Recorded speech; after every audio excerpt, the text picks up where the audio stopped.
Assalamu alaikum jama'a, barkamu da warhaka, barkamu kuma da sake saduwa da wannan lokaci. Abu ke magana. A gurguje akwai wani bayani da nake so yi muku dangane da wato Trust Wallet. Jama'a da dama ana ɗauki musu kuɗaɗen su. Wasu kan wayi gari su tashi su zo su ga babu ko sisi a cikin Trust Wallet ɗinsu, ma'ana an ɗauke musu duk wani abu da yake dangance da cancan na BSC ɗinsu. Wannan na faruwa ne a dalilin abubuwa da zan muku bayani akan guda uku. Na farko, mutane ba kwa barin Trust Wallet ɗinku da security wato wajen transaction ɗin ya zama da cewa baka da security. Kun ga transaction signing, kun gani na enable ɗin shi ko na sa shi ko, to yanzu duk wani transaction da za a rinka yi sai a rinka sa wannan security ɗin sannan zai yi. Na farko kenan. Na biyu kuma da zan yi muku bayani shine mutane sukan ɗauki wannan seed code ɗinsu su jefa cikin Google Drive nasu, which is totally bad. It's very very bad. Saboda mafi yawanci mutanen mu kuna amfani da computer ko kuna amfani da waya, alhalin kuma kuna da wannan Gmail account na akan wayan ku. Na farko zaka je ka shiga wani website, sai ka je ka ce zaka yi downloading, za su ce sai sun samu access da Google Drive ɗinka, ko kuma su ce za su samu access da Google ɗinka, wanda idan ka ba su wannan access ɗin, da fata an fahimta, idan ka riga ka ba su wannan access ɗin na ainihin wato Google Drive ɗinka, to shi kuma wannan shi access ɗin shine zai ba su dama su rinka ganin duk wasu abubuwa naka da yake cikin Google Drive ɗinka, saboda za su masu ma wani karan kansu Google suka ce idan fa kai ba su wannan access ɗin, ma'ana sai ganin drive naka, to kun ga idan ka ba su kun ga tamkar sun ga wannan seed code ɗin ne naka, wanda za su yi amfani da shi su shiga Trust Wallet ɗinka su je su ma barna su kwashe ma komai duk wani abu da kake da shi a ciki.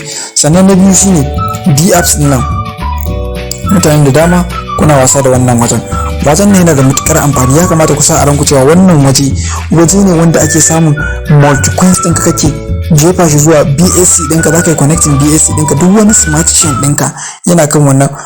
Alaba shi mace ka yi amfani da menene Pancake Swap ko? Kun ga anan akwai Joule Swap, akwai Pancake Swap. Mun zo mun yi connecting mun danna Pancake Swap.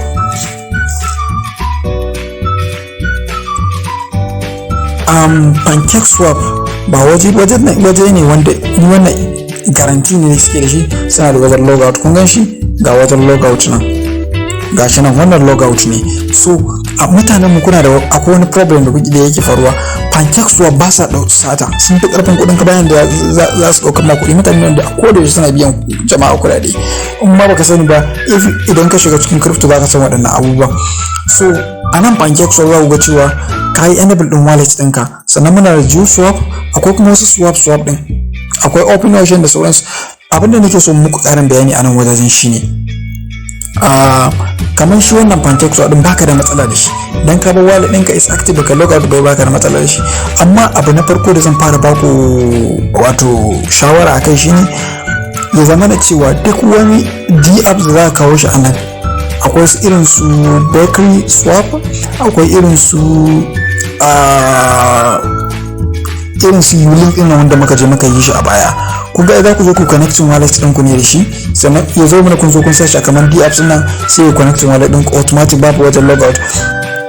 To wannan shi karan gashi ya kun ba su access da BSC ɗinku gaba ɗaya, duk wani abu da ke kan BSC ɗinku za su iya su ɗebe shi. Ina fata kun fahimta. So yana da matukar amfani ku rinka protecting wallet ɗinku. Duk wani swapper da baka yarda da shi ba, muddin za ka yi amfani da shi. Kun gani ina da wato wallet da yawa. Akwai wallet ɗin da nake wasa da shi, akwai wallet ɗin da nake saving ɗin kuɗaɗe na a ciki. Wallet ɗin da nake saving ɗin kuɗaɗe na a ciki ba na haɗa shi da kowane kalan swapper, illa kun je in tura kuɗi, duk abin da zan yi swapping in je in swapping shi daga wancan, in ya koma USDT ko in ya koma BNB ko in ya koma Boost, in je in tura shi zuwa wancan asalin wato safe wallet ina wanda nake saving da shi. A nan nake ajiyan kuɗaɗe na. So duk wani airdrop da zaka rinka yi, kada ka rinka shi akan main wallet ɗinka. Duk wani airdrop, open another Trust Wallet account and be claiming your airdrop with that wallet. Shine zai fi ita ce hanya mafi sauƙi da zaka rinka kare wallet ɗinka daga hackers da sauransu. da Allah jama'a ku rinka kula, domin ku ako wallahi wanda muke tare da shi za ku gani gashi na zan samu ku, za ku ga cewa an ɗiban mai duk wani abu da yake cikin smart chain nashi. Abin da yasa ba da wasu sauran ba saboda smart chain din shi ya riga ya kare, wanda za a rinka transaction ana tura to another wallet ya riga ya kare. Akwai kuma wani abu da zan ƙara muku bayani akan wanda na san cewa da yawan ku ba ku kula da shi. Yanzu wannan kuma kan smart chain ɗin ku wani abu, kun ga nan menene akwai receipt ko in ka duba za ku ga wannan address din nawa, kun gan shi nan, kun gan shi kun haddace shi ai, za ku ga the same thing shine zai fito muku anan.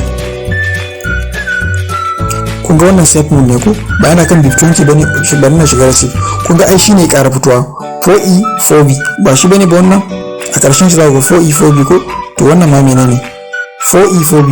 to in yi zama cewa za a ma sata, shi wannan smart chain din da kake da shi za su rinka turawa wallet ɗinsu gaba ɗaya, duk wani token zai rinka shiga wallet ɗinsu, to da kansu inda zai fito a cikin duk wallet ɗin, duk wani token da suka tura cikin wannan wallet ɗin zai zo ya bayyana. Idan ya zo ya bayyana shikenan, yanzu kamar wannan ka ɗauki wannan iyaka shi wannan kaɗai, ka yi copy ɗin address ɗin nan, sai ka koma nan wajajen, sai ka je ka ce rocket mode, sai ka zo ka ce send, za ka tura mutum ka sa max. Kun ga ai ba wallet dina ba a bar shi na je na dauko shi tun daga wata wallet din ne ba a wannan wallet din ba, kana tura kun ga na smart chain da jan dauka to rocket din shine zai shiga wacce wallet din.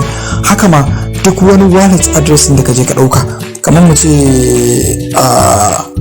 Precoin din nan haka, tunda yana kan BIP20, anything da yake kan BIP20 jama'a ku ranka ganewa wallet address din ɗaya ne, baya canzawa a Trust Wallet.